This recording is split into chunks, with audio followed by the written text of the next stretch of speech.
So I made some recent adjustments. I did a talk at RSA Europe, and I really liked how personal it was. And when I thought about it, Rugged was really originally an attempt to add cultural and incentive and people process benefit to the existing technology solutions from communities like OWASP. So I'm not sure my timing, but I'm going to do my best to motor through some of it, to paint some context.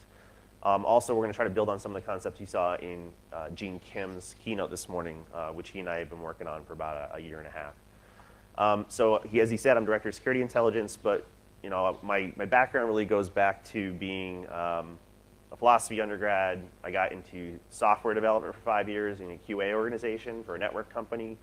I started doing custom malware and espionage stuff in 2001. So I've always looked at like the harder security problems, not simple things like firewall and antivirus. And then after doing a lot of strategy work for things like ISS and IBM, I became an industry analyst for a couple of years because I didn't want to be wedded to an individual vendor or vendor interest. I really wanted to look at what are the big challenges of the security industry, and it gave me that opportunity to do so. So here are a couple things that I think keep us stuck as an industry and how we might get unstuck. So I'm not going to be as personal as I was, but I've had some life-challenging and foundational challenging events in the last month or two. So it's making me a little bit more honest and earnest than I normally am, so I apologize.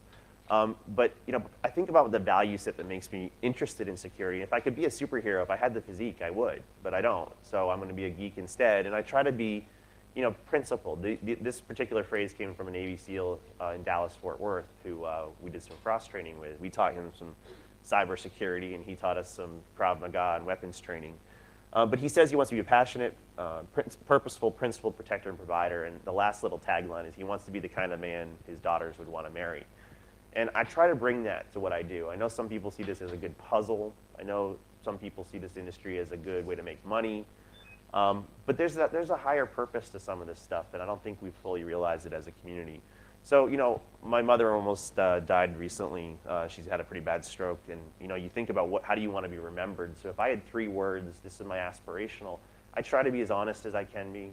I try to take on dangerous issues that are important, and I try to have an impact. Mostly people think I'm an unreasonable fool.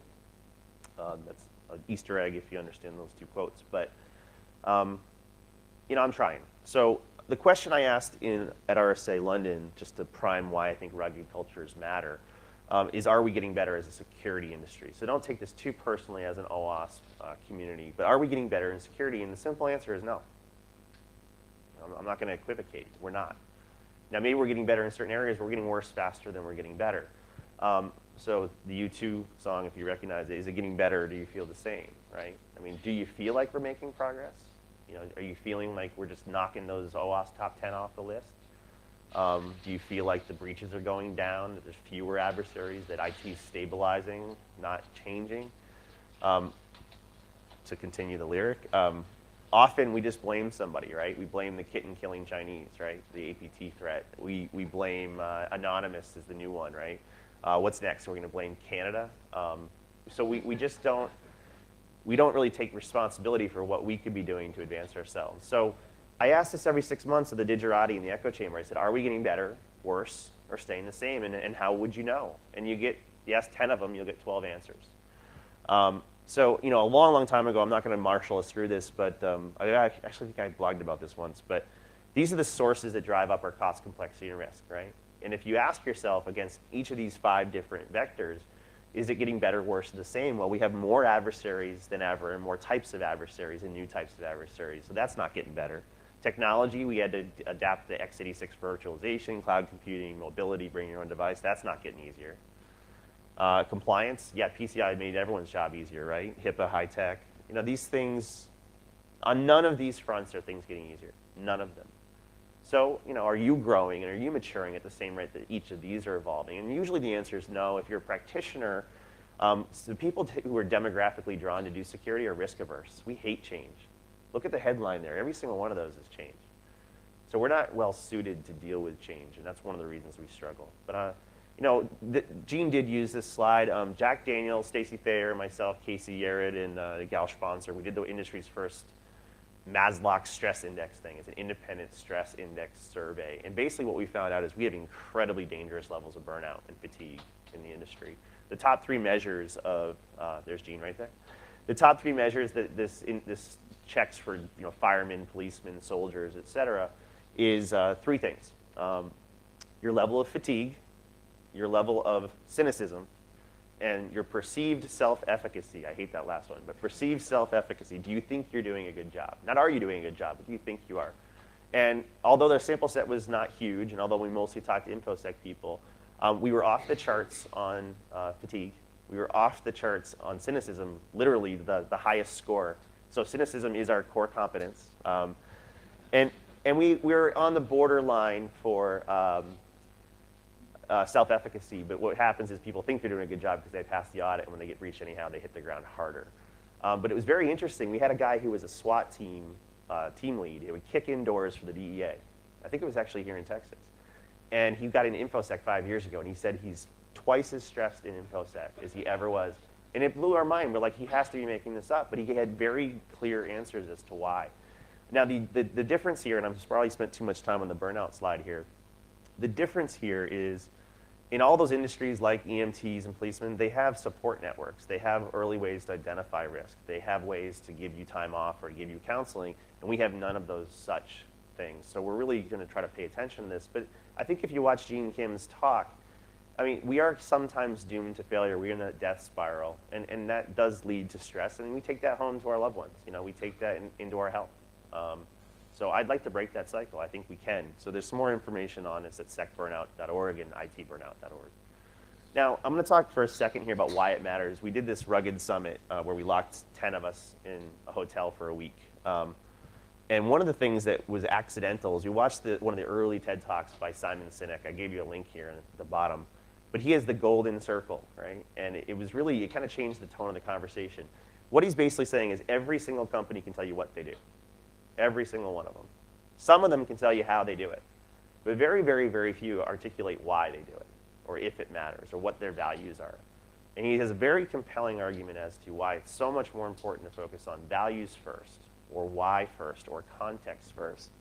And that's the difference maker. I think one of the things that punctuated it for me is he said Martin Luther King didn't say, I have a plan. He said, I have a dream, right? So it's really an interesting thing. So at least for the next couple of minutes, I'm going to focus on why I think security matters, and specifically why application security matters. One of the things I did before I saw that Simon Sinek video is, this used to be my first slide in every talk. I know people think in terms of breaches as frequency and impact, or probability and impact, but I wanted to put a sideways look at it and say, how replaceable is something? Nearly everyone's had a credit card breached. Whether it was your fault, your banks, or a merchant, whatever. Nearly all of you. It's really simple to replace. At most, it's a $50 fine, maybe an inconvenience for your direct billing. It doesn't really hurt. And we spend 95% of our time and energy protecting random credit cards for the banks, instead of at the opportunity cost and neglect of really serious things that are less replaceable. Things like intellectual property and trade secrets. I mean, the hemorrhage of intellectual property from the US right now is disgusting. And I know Fortune 100 companies who don't spend a penny protecting trade secrets. They only solve for the auditor. We fear the auditor more than the attacker because they might, I might get hacked, but I will be fine. And it's left us incredibly prone. And when you start looking at things like hacking insulin pumps or infrastructure attacks, it starts getting serious. So I'm trying to push some of the focus away from the far right, which matters very little, towards things that matter a lot. When I was dealing with viruses, the biggest impact was to your IT. It was like your CPU cycles or your network bandwidth. That was the impact of an attack. Then it went to fungible assets like money. Intellectual property and trade secrets is this espionage and kitten-killing APT nonsense. And then, the reason I started researching Anonymous is I saw, this is a reaction to increased surveillance and censorship. So if this doesn't go well, if there becomes like an escalation there, I should pay attention to what my kids' rights are and if we still have a free and open internet and things like that. And obviously safety and human life. Now, one of my idols is the guy with the most sexy mutton chops in the world, is Dan Geer. And he often talks in terms of security as a factor of dependence, like how dependent you are on something. His greatest story for that is that he was working at a hospital, I think it was one of the Harvard medical centers, and they had a power outage, and every single doctor under a certain age was incapable of doing their job. And every doctor over a certain age saw it as no issue whatsoever. And it was because we became too dependent upon that IT. So I'm going to tell you my single best measure for knowing that we're not getting better is that our dependence upon software is growing at a rate faster than our ability to secure it. It's that simple, guys. So we're putting software in power structures. We're putting things directly exposed to the internet. We have smart grid. We have SCADA. We have, if you do a Shodan search right now, if you don't know what Shodan is, go take a look. If you do a search right now from your phone on PLC, directly connected to the internet with default passwords, you will find boiler rooms in churches in the UK that you could blow up with a push of a button. I mean, almost that simple. We put Microsoft operating systems in our cars. We make them Bluetooth enabled, okay? We're putting insulin, we have Bluetooth in our insulin pumps. You can give a lethal dose of insulin. I'm trying to remember which different researchers did this, but they keep weaponizing this and making it scarier sounding. But even several years ago, MIT did a proof of concept hardware-based rootkit on pacemakers. So this is not trying to be FUD. I hate FUD. I fight FUD tooth and nail, but this is the stuff I want us to get our act together on. In some ways, on some days, I don't give a crap that we aren't doing a good job protecting a web server. I give a crap that we're increasingly allowing the rest of the world to blindly and ignorantly put software in places it doesn't belong, putting more consequential outcomes at risk. So just as a thought experiment, I'm not the first to say it, but I'm going to put it very, very simply. Just for the next 24 hours, every time you see the word software, if you have a Grease Monkey script, just do this. Every time you see the word software, I want you to think of a vulnerability, such that if you have a toaster with no software, and you add software to it, you now have a much scarier toaster. I also want you to substitute connected or networked with exposed, such that if you have a network-connected toaster with software, it's even worse, or that car that we were talking about. And I'm not trying to spread FUD, but we have people increasingly putting software in places it doesn't belong. And I want to decrease our dependence and our exposure rather than assume we're going to magically always write perfect code. So I don't think our challenges are technical at all. I was just at Black Hat again. I'm so sick of going to Black Hat. I love Black Hat in some ways, but it's a whole bunch of 0 days with no business context, and there's absolutely no idea if it's going to impact anybody. In fact, if you think about the highest profile, most scandalous talks from a couple years ago, they never, ever came to pass. They didn't matter at all. And it's basically a conference of what without why. And I think while we have technical challenges, what dawned on me is that our bigger challenges are incentives and culture. How do we get people to do this? So I'm going to say this as respectfully as I can, because I do have tremendous respect for OWASP. Screw the OWASP top 10. I just want to see an OWASP top 1. We haven't earned the credibility of the rest of the organization that we can find a simple thing, fix a simple thing, start small, prove our value. I want to eliminate SQL this year. I mean, we know how, right? Is there anybody here who doesn't have a technical way to eliminate SQL? We haven't really sold the business, convinced them, and given them value. So, we will fight about this in the hallway over lunch, and I intend to, but it's really more to provoke a conversation. In general, we confuse activity. We put activity over effect. We're trying, but I want to see some results, right? We tend to look at symptoms instead of root causes. Do you really want to find 400 instantiations of SQL injection, or do you want to get to the methodologies and the platforms and the choices that lead to those? We choose the easy problems over the important ones. I also am not a fool. Of course, I believe in the Pareto principle, but I have a default allergy to the 80-20 rule, because I don't think we're spending 80%. I think we're spending 80% of our time on a 20% solution. It's not magic. Just because you invoke the term Pareto principle doesn't mean you're actually gotten your choices right. So I don't think, basically anytime I hear best practices, I assume they aren't. Anytime I hear good enough, I know it isn't. Things have changed so much, and yet our notions of best practices come from the 2003 era adversary and 2003 era IT landscape, and so much has changed except for us.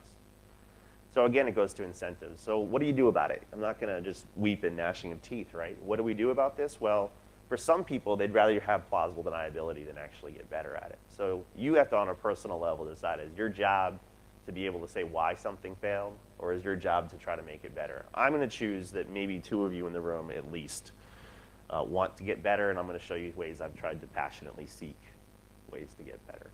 So one of the problems is if you're always looking where everyone else has, you're not going to find anything new. So you kind of have to look in the dark corners of the map, and sometimes there's dragons there. I'm not saying this is one of the dragons, although I have been bit.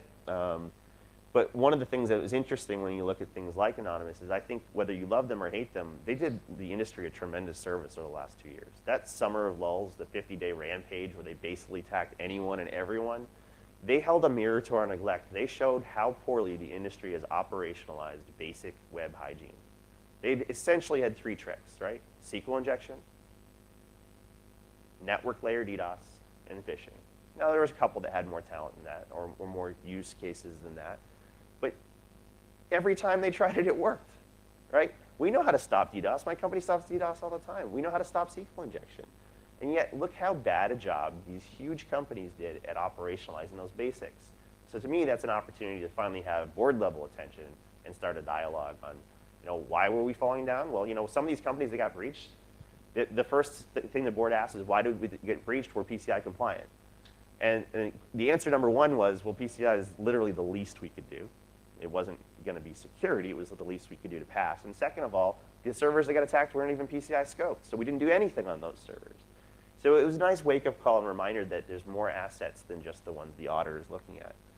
Now, I also coined H.D. Moore's Law. I don't think I'm going to have time to get into it too much here. But essentially, I can't tell you when you've done enough security, but I can tell you when you haven't. And what I basically asserted is, just like Moore's Law is that compute power doubles every 18 to 24 months, the strength of a script kiddie or a casual adversary grows at the rate of Metasploit. So H.D. Moore invented Metasploit, local guy. This is a free open source project. It's the single largest Ruby project in the world, if I recall. Every single day, talented folks like you add new evasions, new payloads, new modules. You got people making tools for collaboration like Armitage. I mean, you've got all these people making it stronger every single day, which means someone with 0 talent gets better at attacking every single day. And if you follow that green line, I'm saying an attacker's success rate is 100% when you do 0 security, and it stays 100% until you can exhaust their attack capacity. So H.D. Moore's Law, essentially in a nutshell, you can read the blog post later, says you need to be this tall to ride the internet. The sad truth is, almost everyone that's tried this has found they are not tall enough. Right? So the first time they tested their hypothesis, they found they couldn't do it. So go ahead and pass your PCI audit. That purple line is the auditor. You can make them go away really easily. But the bad news is the weakest attackers we have, the ones that actually lead to breaches, are stronger than you are. So to me, this creates that missing feedback loop that allows you to know perpetually at any given time, are we at least stopping our weakest adversaries? Now, I also do research with some collaborators, and in my day job, I do a lot of intelligence work. And the other thing the industry is bad at is we tend to say, let's fix and harden and secure every asset, and that way it doesn't matter who's attacking us. And I think we have our attack surface approaching infinity. We're losing sphere of control. So I'm flipping things on its head, and I'm saying you should first know who's attacking you. Then you know why they're doing it, which assets they tend to go after, and which methodologies and TTPs or tactics and procedures. And this is a good focusing exercise as well, but let me get to the rugged stuff. So Gene showed you some of this. One of my favorite collaborators on this, I mean, he really brought a passion for DevOps. We saw a natural harmony with the initial rugged stuff, which I've yet to define for you. But this is also a terrifying and amazing opportunity for us to maybe change things and change the way we've been engaging business. So I'm going to give you the pyramid, the magic pyramid. So Cynic has a magic circle. I'm going to slowly go through. We usually do this too quickly. I like zombies. I like to kill zombies, mostly in video games, but I also like to kill dogmatic ideas. So here's the zombie survival pyramid. If you were running through the field and being chased by hordes of the undead who want to eat your brains, which of those two are you going to pick to hide in? Anybody? I mean, we need to pick defensible infrastructure.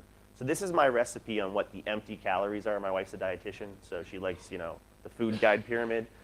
I'm asserting that lower levels of the pyramid are foundational and have the highest dividends for securing an environment operationally. So the most important choice is how defensible is your infrastructure. That could be a cloud, that could be a mobile OS. Is iOS more defensible than Android? I think there's quantifiable ways to say yes, it is.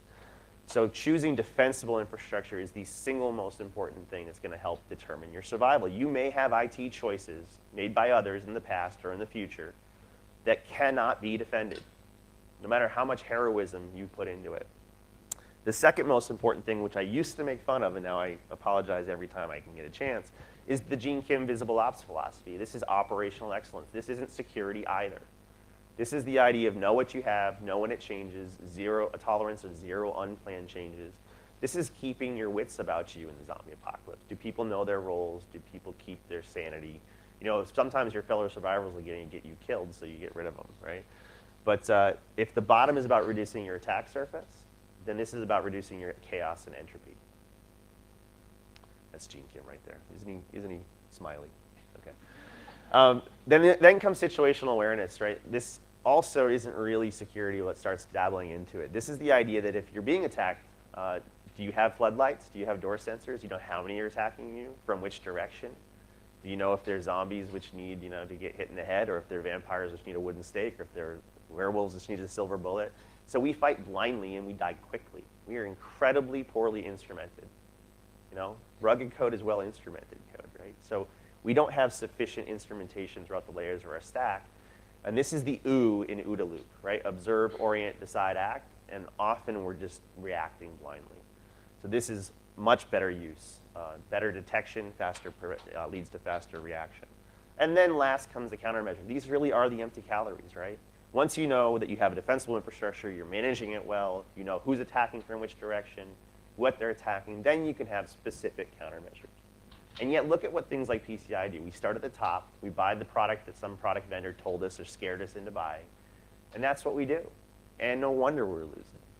So the bigger dividends come down the pyramid. Now the good news is all this push towards security intelligence, all this push towards OODA loops, you're starting to see that in the conference circuit, right? So people are starting to realize we have to push down the pyramid. I'm going to try to save you 5 years and suggest that any way you can influence or affect change with your CIO and CTO at the bottom, any way you can improve business process by reading visible ops or getting better rigor in your process, or doing CMDBs, or doing Puppet and Chef and embracing some of the opportunities DevOps gives you to do better automation and process control. These things are always going to give you a better outcome. All right. But mostly, I'm not saying that's the way. There are many ways forward. What I think is, if I look back at the various things my collaborators have tried, and myself have tried, it's an attitude of experimentation, right? All we've done is we had a single theory of do these 12 PCI things and we'll be safe. But an untested theory or a hypothesis is called a wish, right? What I really like about the H.D. Moore's law, what I really like about the pyramid is you can keep trying until you're tall enough. And the funny thing is, the people who tried to get tall enough with something like H.D. Moore's law, they realized more tools wasn't going to get them there, more headcount wasn't going to get them there. What got them there was this prioritized approach, right? Having less things to defend, running them better, noticing changes more soon. Okay? So hopefully I've made a good assertion there with that rubric, but we can talk about it. So let's get to rugged software. Because we have lots of fights about this in OWASP, which perplexes me. But San Francisco is special to rugged in a couple different ways. One is the first time I met Jeff Williams was at the RSA conference. And I had to look at him like this because he's way too tall. And I still give him crap every time that he's still too tall. But I didn't know the guy at all. And I said, with all respect, congratulations on OWASP, but we're making all the same mistakes that we did with operating system vulnerabilities, right? Where you have scanners to enumerate them. We're going to have patches for them, except for now we're doing it for a couple OSs. We're going to do this, blah, blah, blah. And I was saying it with love in my heart. But we were talking about why is it that we haven't made bigger gains. And David Rice was also there. He wrote Geekonomics, and he was a friend from some other contexts through the IONS things I do with CISOs, the roundtables.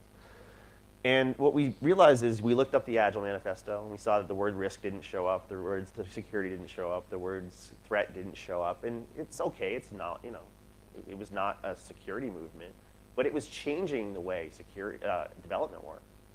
So we said, as a response, how do we get people to value security? Because they don't. They hate security. Security is a ruined, toxic word.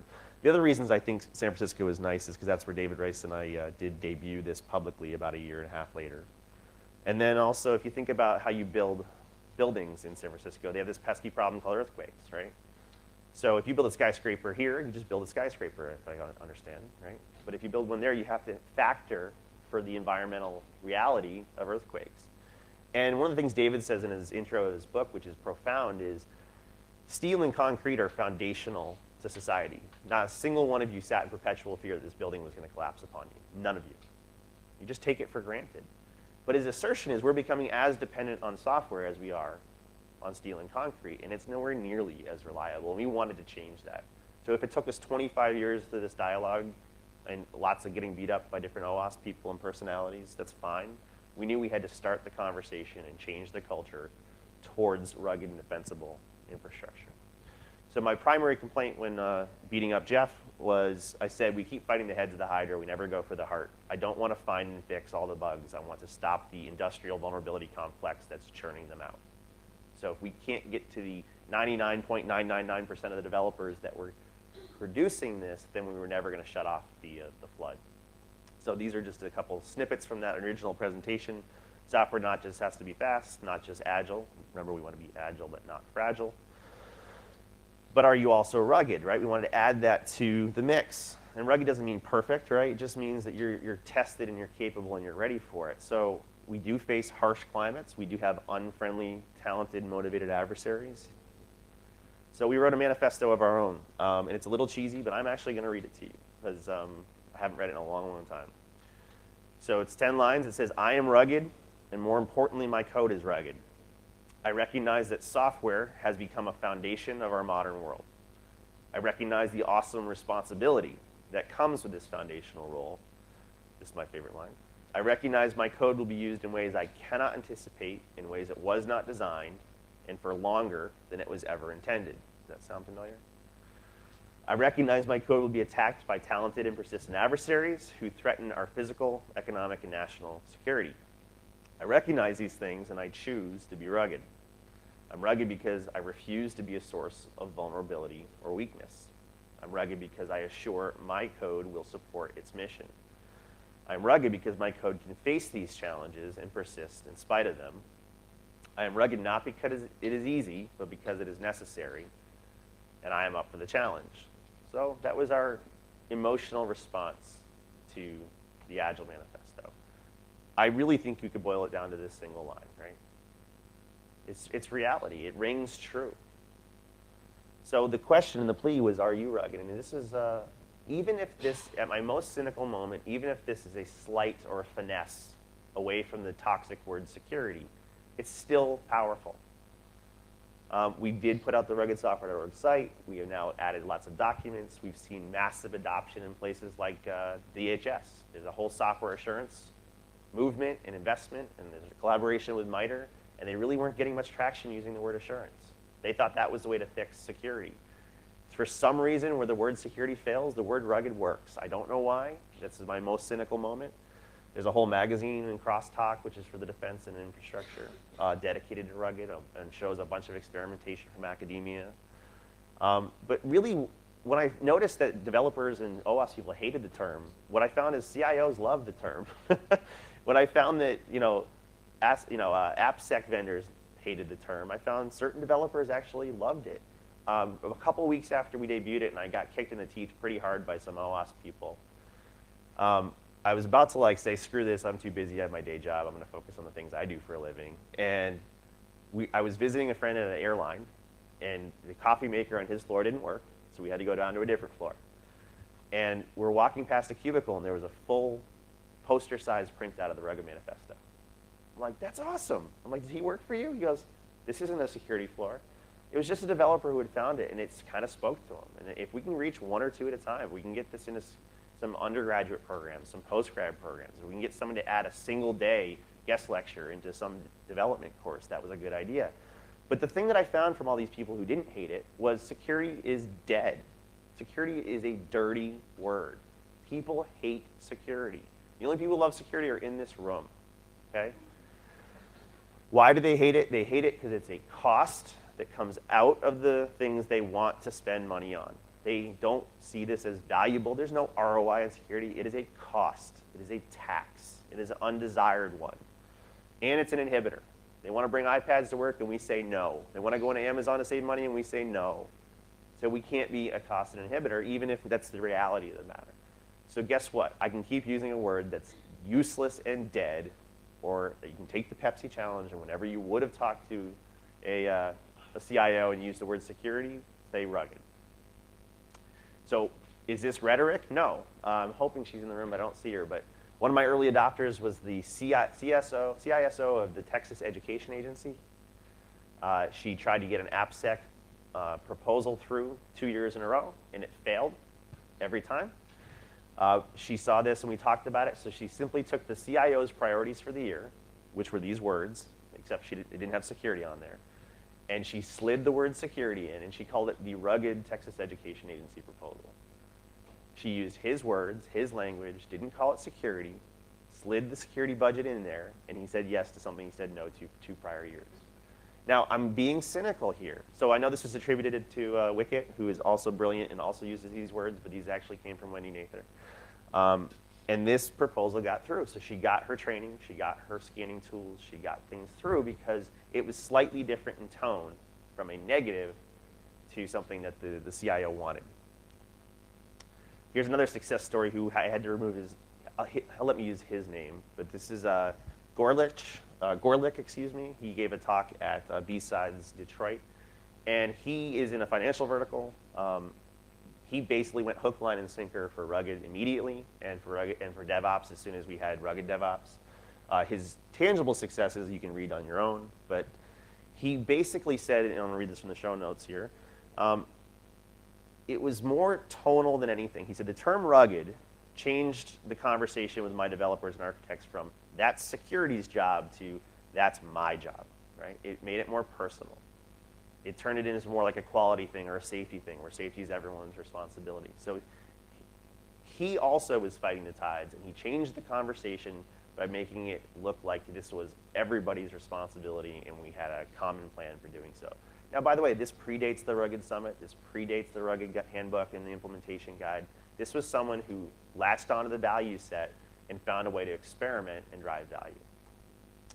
I just met this guy yesterday. I'm not even sure it's going to work, but this Cab Forward site read our Rugged handbook that we published earlier this year, made a Cab Forward /security on their commitment and their attestation to what they're going to do for their customers in the area of security.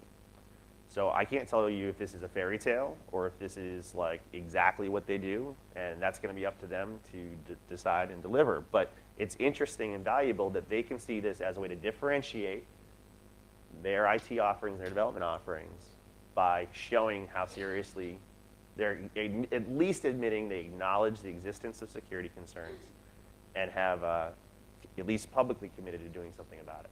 So I can't give you a testimonial for them, and they're not the only ones. There's a lot of Texas-based companies. I find Texas is probably the most rugged state. There's Firehost, which is like a Rackspace, but they do more to secure it. There's things like the Denim Group, who doesn't just do outsourced coding, they do outsourced secure coding, right? So there are people here. Then there's this guy who's helping to run this conference, especially this track. Wicket, he spells it differently, but if you're as old as I am, you know what Gauntlet is. But he also making excuses. It's funny, you know, I had all these like salty dogs in AppSec making fun of us, and he started implementing it in his day job. And then when DevOps came out, he just started doing it. And where people were talking about, man, we really need some free tools like Chaos Monkey for security, he starts writing one with Netflix through the Gauntlet platform. So we have people who make excuses, and we have people who make progress. It also dawned on me that the ruggedness is more of an attitude, a very positive attitude of wanting to try things and get better than it really was a methodology. So at its most humble, it's a declaration of intent and an acknowledgement or recognition of the threat landscape. Rugged Summit, really briefly. We really needed this. We desperately needed this, and I can't reveal who the benefactor was, but we had an agency fund bring several of us together, locking us in a hotel for a week to fight and do some work. Not to just talk, but we did a working week. It was, some of the participants include Jeff Williams, myself, Gene Kim. We had development people like John Vielander. We had really seasoned AppSec people and pillars in the government area like Van Wyck. And we fought, and we fought. We even had old school hackers, Chris Weissopel join. We fought, and we fought, and we fought, and we argued, and we said, how can we get better? How can we change the conversation? How do we take the existing body of work from things like OWASP or BSIM or OSAM or different cults or whatever you want to pick? How do we get better? How do we move the needle? And I'd love to tell you we sang Kumbaya, but we fought it a lot. In fact, we don't even all agree on all the content in the Rugged Manual. That's why it's a straw man. That's why we want you to beat the crap out of it. There's some really good stuff in there. There's some less good stuff in there. There's stuff that we talked about we still have to add. But what we realized in doing this is when you had incredibly committed people with incredibly different experiences and we couldn't come to consensus, it humbled us to know how big an issue this is. And it didn't break my resolve, it strengthened it. It told me that this needs more conversation and more contributors, not less. Because there's a reason we haven't gotten much better, guys. It's because it's really hard. But I know it's worth it, and I'm tough enough to keep doing it. So the straw man, right? I added my own little caption. Dorothy, why do some AppSec gurus hate Rugged? Haters are going to hate, right? I think one of the more interesting things, besides the fact that we all sat around a campfire, is the notion of a story. So if you haven't read I'm not going to read the entire document to you. I encourage you to read it and beat it up. Matt Konda read it in like 2 hours and gave us pages and pages of great feedback. But the idea of a story is an interesting game changer from what we do. Again, we have a lot of technical solutions. This is not a technical approach. This is a cultural and business and boundary spanning approach. So what is a story? So this is just a mock-up. A story is this unifying concept that takes you from the CIO to the CTO, to the architect, to the security people, to the developers, to the QA, to your public attestation if you want to on the website as to how seriously you take the security concerns of your customer. So for example, if this is a bank, you would be making attestations, what you do for infrastructure control, application control, data protection, rugged development, life cycle, security verification, how you test yourself, how you prove it. And these stories can be weak fairy tales through really hardcore manifestos about the priorities and the decisions that you make. And we found several great examples of this. Vox.net has one. We don't know if they're great programs. We found great examples that already existed. Apple has some on privacy and some other things. My own employer, Akamai, the approach that I talked about in that pyramid, I developed that pyramid before I got to Akamai. I got there and I found out that most of those good trade-off decisions have been in place for the entirety of the Akamai platform. So there's really good proof points in the industry of how people are doing this intelligently and how they're articulating how seriously they take security and privacy. And we're trying to have, instead of enumerating badness, this is a chance to enumerate some goodness, to do some positive attestation. Now, the other thing about the story, well, I'm skipping something, I guess, but Gene did this in a matter of 5 minutes, and he did this massive interdependency map of all the different stakeholders in an organization. And we looked at where there was natural enemies and natural affinities.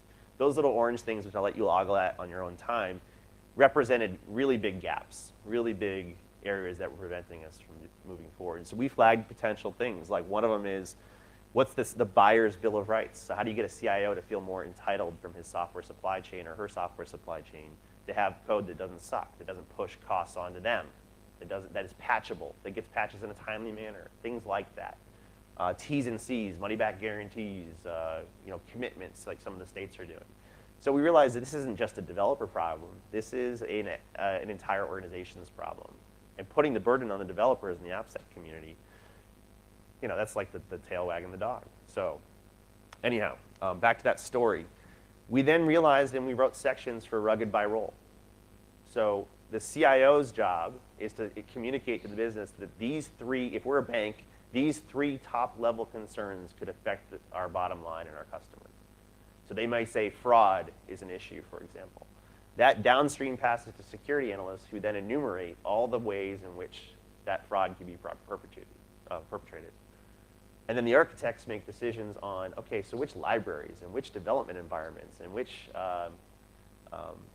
SDLs should we put in place? And the developers then execute, and all these things map line of sight, direct linear linkage to some business goal. That way you're not scanning for a bunch of stuff you found and trying to convince the CIO if it matters. The CIO told you what mattered, and you can drive linkage. So even if this is a simple way to organize your choices about which apps to scan and which ones do you get fixed and according to which business driver.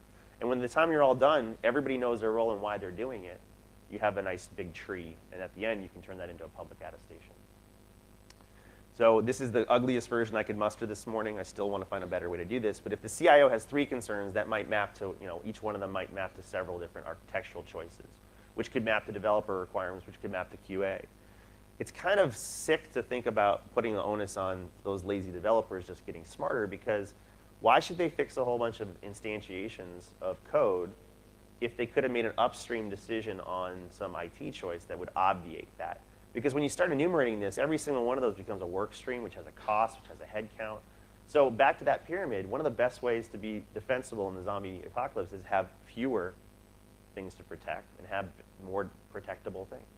So it starts driving more visibility into, okay, you know what? Maybe every time we scan a PHP script in our environment, we find bugs.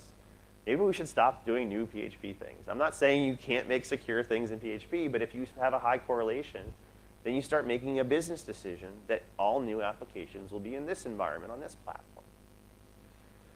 All right, so things we did not put in the manual or the implementation guide, but we did discuss and create bodies of work and have great screenshots and scrap notes, are how do you get CIOs to give them guides on buying and identifying and rewarding? You know, are there RFP questions? Are there terms and conditions templates for contract language? I'm not going to read all these to you, but these were things that we worked on that we have room to add in. But let me just really, really simplify for you. Pick one of these 4 quadrants to start. I'm going to assert to you, I think I said this to you yesterday, if you think of a simple quadrant, on the first column, there's stuff that already exists. It's sunk cost. It's old. It's legacy. And on the new things, there are things that have yet to be written, yet to be purchased, right? The future. One of the things I tried to assert at the summit is let's just completely give up on the past. Let's create a methodology to identify, build, and set better code decisions going forward, because I would assert it's much, much easier to do new stuff than to do old stuff. So move forward, then move backward. The second thing we said is just the stuff you buy and just the stuff you build. And one of my biggest successes in an insurance company was my guy couldn't get an AppSec program funded. So we went to his CIO and we said that you deserve better code. And your vendors are passing their costs on to you. So year 1 of our project, because he had a long view on this, was getting the CIO to demand better security from his supply chain. And guess what? When he got a taste for valuing good security from bad security, next year they said, you know what? 60% of our code is ours. Can we also do that for our code? And he said yes, right? So this, again, is not a technical solution. It's a cultural thing. So I've chosen in my efforts to focus on new forward development like DevOps, and to focus on new projects versus old ones. And usually if you have an obstinate CIO, you start with getting them to feel that they deserve better from their purchasing, because it's much, much harder to build internally. And again, try things, experiment. I had this slide once, I put it in a second time because experimentation is so necessary. At the end of the day, though, if I'm really honest with myself, I think rugged, more than anything, just like the chaos monkey from Netflix, was an attitude of the only way to avoid failure is to fail all the time, to want to fail. I think I want to be tested. I want to prove it. I want to be successful.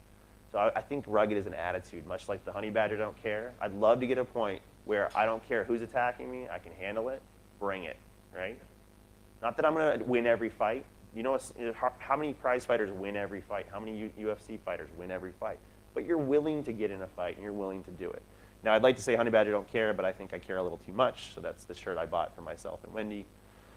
But, you know, I'm not sure that this is perfect, but we're rugged enough to take your assaults and your criticisms and whatnot. But I'd rather have your cooperation and your collaboration. So if you don't like what you've heard, or you like parts of it, work with us, make it better. I'd like to thank my collaborators and my fellow journeymen on this. This is how you can reach me, my blog, and also the rugged accounts. And I thank you for your time. I'm really pleased and thankful to the AppSec group for giving us an entire rugged DevOps track, and hopefully we're starting a good dialogue. But thank you. I think I have 1 minute for questions, then we go eat. Or we just go eat. Okay.